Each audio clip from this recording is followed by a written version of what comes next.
part 4, more angst, woo!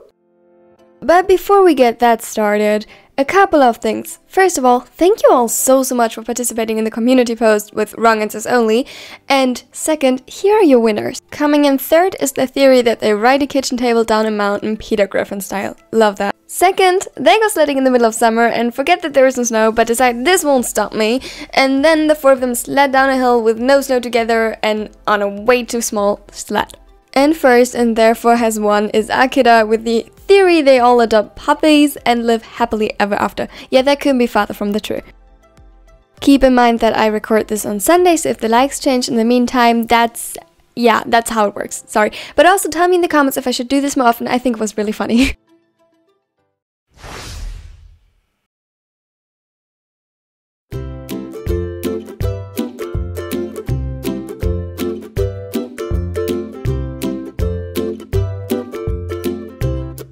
Shirabu hated weather extremes and earthquakes alike. It always meant a flood of new people in the emergency room.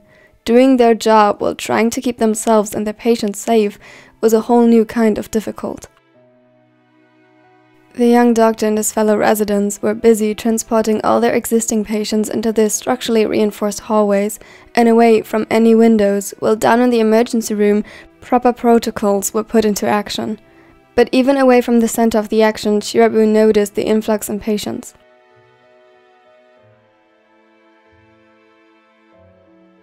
If this got worse, triage protocols would have to be employed. He hoped it wasn't that bad.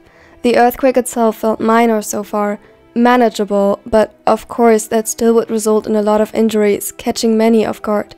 Plus the usual amount of human ignorance. Or in other words, those who thought they could withstand nature and continue going about their day as though nothing happened.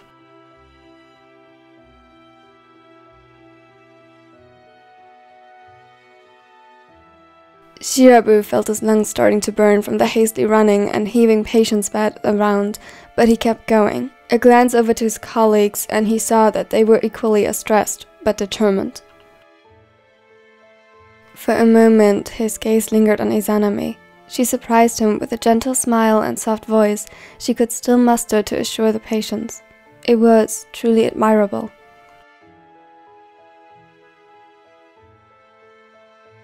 In the chaos, he almost forgot about the world outside of the hospital, until Tanimoto-san came to assign him a new task. It reminded him of a couple of days ago when the very same nurse informed him his boyfriend had been admitted to the emergency room. He had to force himself to focus on the task as his mind played through the possibilities. Hayato would be safe. He was training and with the early warning should have enough time to find a safe place in the gym hall. Taichi was at home. He hoped the bartender had woken up to notice what was going on, but either way he should be safe as well.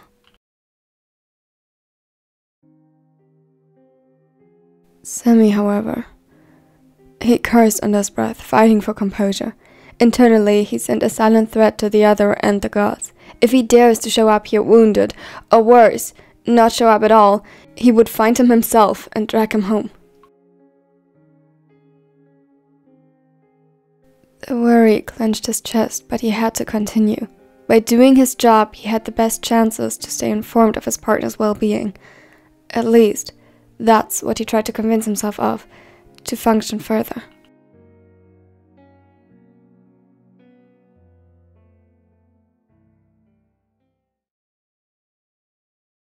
Akashi! Kida watched with horror as the path they had just walked minutes ago vanished under the debris. And in a cloud of dust, so did Akashi. Without thinking, he grabbed a nearby tree and stretched his hand out to where the other had been minutes before.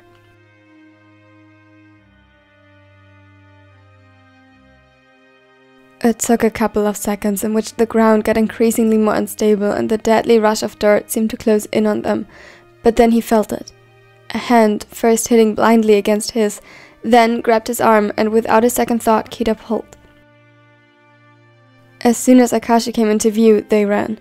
The cliff was still dangerously close and they couldn't afford to hesitate. They reached the others a couple of steps ahead and Kida had half a mind to acknowledge the cut tearing along Suna's forehead and several smaller ones on Semi's hands before he urged them to move. They weren't safe here.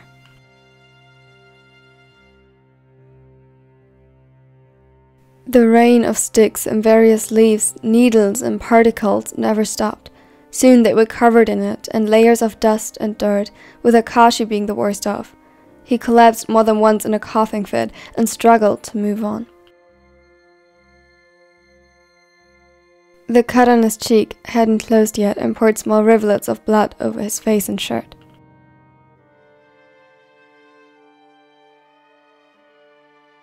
Before Kida could decide what to do, Suna had put down his backpack and instead shouldered Akashi's almost limp body.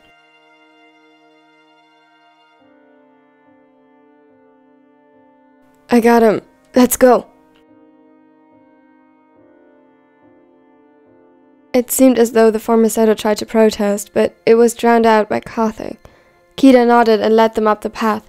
He wasn't sure going uphill was a smart decision, but following the trail still seemed the better option than to run blindly into the woods. Definitely the better option if they wanted to be found. They had to find an open area, or shelter, somewhere they didn't risk debris knocking them unconscious. Up ahead! Remember? There was a rock formation that seemed sturdy. We could hide. His words were cut off as the ground beneath them caved, loosened by the shaking. One moment he was looking ahead, the next, his vision darkened.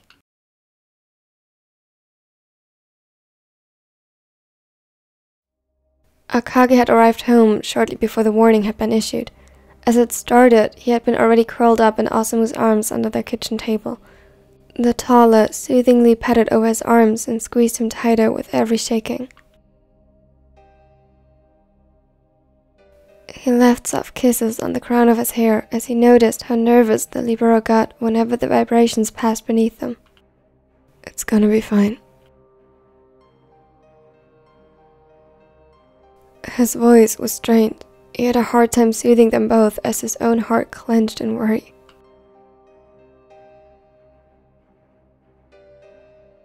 What about the others?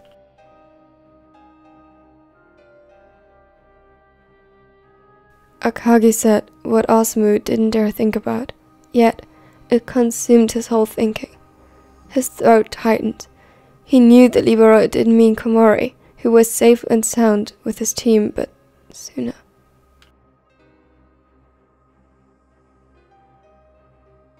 A strangled sound escaped his throat as he buried his face against the dark hair of his boyfriend. Why had he said all those things? Why couldn't he just let it go? His body was shaking, even as the earth remained still. Sobs tore from his throat, and all he could do was hold on to Akagi for support. The smaller helplessly clung to his side, his voice taken by his own fear.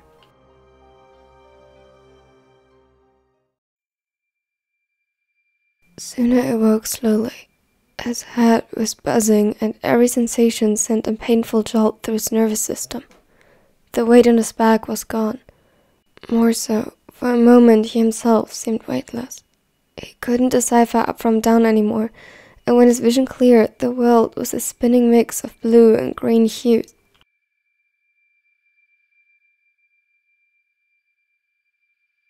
The realization why came to him way too late. His eyes widened as he stared into the green abyss beneath. They were back at the cliff. To be more precise, they were hanging on by a thread above it.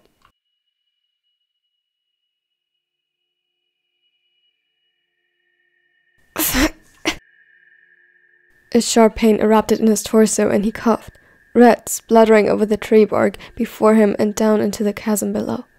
He could hardly breathe. The lack of oxygen made his brain hesitant to cooperate, and it dawned on him that the suddenly very feeble-looking tree was the only thing between him and certain death.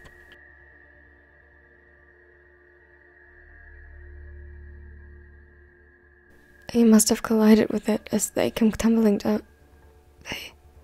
He backed off frantically and looked around. A new rush of adrenaline flooded his system, making the pain only second on his list of things to worry about, as his eyes searched the area frantically for his friends.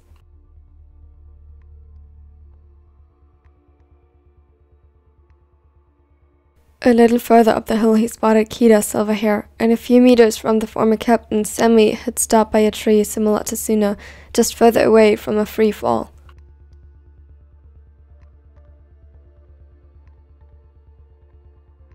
It made sense. He had been at the end of the group after picking up Akashi. The only one who was still missing. His eyes widened as they zeroed in on the cliff again. If he'd fallen. His stomach twisted at the thought, and his lungs expanded with a deep breath as he prepared to call for the raven, but all that came out was another cough.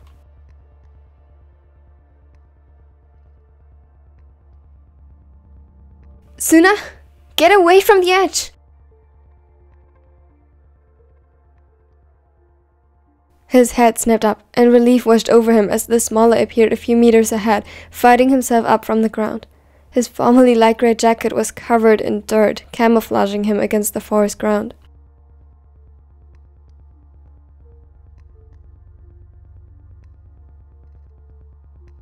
The whole scenery had changed drastically since they first got here, and between his injuries and the destroyed landscape, Suna had a hard time identifying the things around him. It all seemed to morph together. He couldn't answer Akashi, but he didn't have to communicate that he understood. Every step was painful as he climbed up the suddenly much more steep path. The ground felt loose.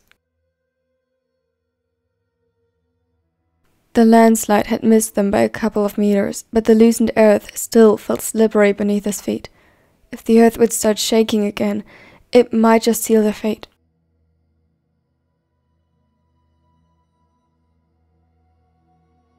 By the time he reached Kida, Akashi had moved on to check on Semi.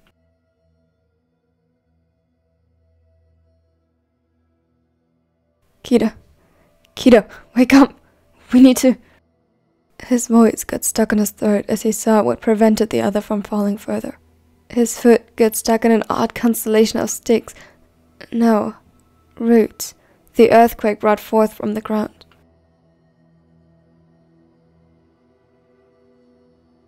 His leg was twisted in an unnatural angle, and suddenly the nausea returned to Suna, more overwhelming than before. Akashi? Akashi, what? The other doubled over in a coughing fit while desperately trying to shake the musician awake. Suna gulped, his nails digging into his palm.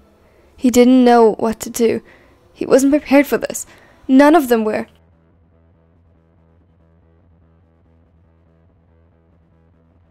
When the tremor started again, he screamed, not out of pain, but pure desperation. He shielded Kita's head in his lap while leaning forward and holding onto the roots for dear life. Splinters and small objects flew around him, and he could feel some pieces of broken wood slicing over his skin. He dipped his head further and pressed his eyes shut to shield his face from the things coming his way. As the ground stilled, he waited. 5 seconds. 10. 20. Then he moved. He quickly grabbed the part of the roots that kept the silverhead trapped, and as quickly as he could tried to tear them and twist them to set him free. They couldn't stay here. A faint groan made him flinch. The relief that the other was aware in some way, or at least seemed to regain consciousness, was short-lived as the leg twisted unnaturally under the pressure he applied, and the groan turned to a scream. I'm sorry. I'm so sorry. I'm sorry, but we have to. I'm sorry. He mumbled the words like a mantra, ignoring Kita's weak attempts to push him away and continue. Only a little more. He could do this. With a crack, one of the roots broke, and suddenly they were sledding backward. Luckily, not far. His chest heaved in protest, and jolts of pain overwhelmed his system, but he ignored it in favor of fighting himself up from the ground and lifting Kita into his arms. To the right, Akashi had managed to sling an arm around Semi and dragged him along. The guitarist seemed drowsy, as though he wasn't quite present and didn't know what was happening. Still, his legs could move, and under Akashi's guidance they managed to find a more stable ground up ahead before the next wave hit.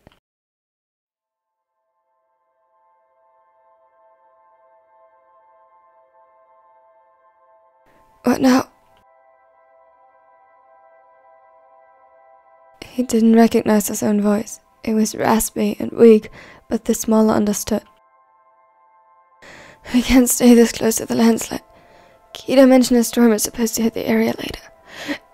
The rain could provoke another more serious one.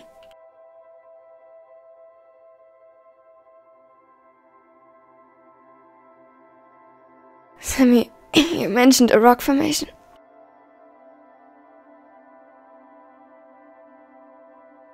The other nodded as he held onto Akashi like a lifeline. Only now did Suna notice that some of the bottom strands of the ashen hair were tainted red. Most was dry, but from a wound somewhere on his head trickled more down his neck.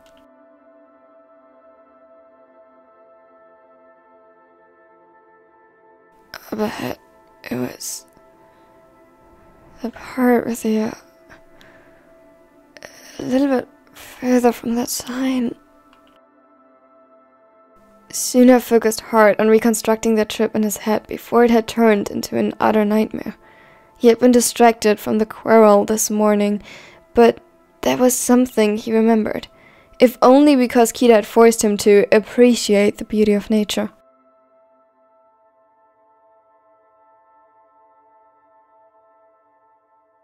I know where. His gaze met Akashi's. They were both pretty beat up. Akashi visibly had trouble breathing, and his face was covered in dirt and blood, but they were undoubtedly more capable at the moment than their companions. The only potentially safe destination lay a good distance ahead, maybe 2 minutes if they could run, but running wasn't an option.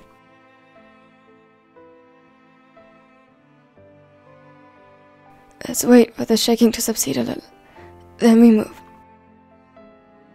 Suna nodded slowly. He wished he could just collapse on the spot. His ribs ached painfully, but he couldn't.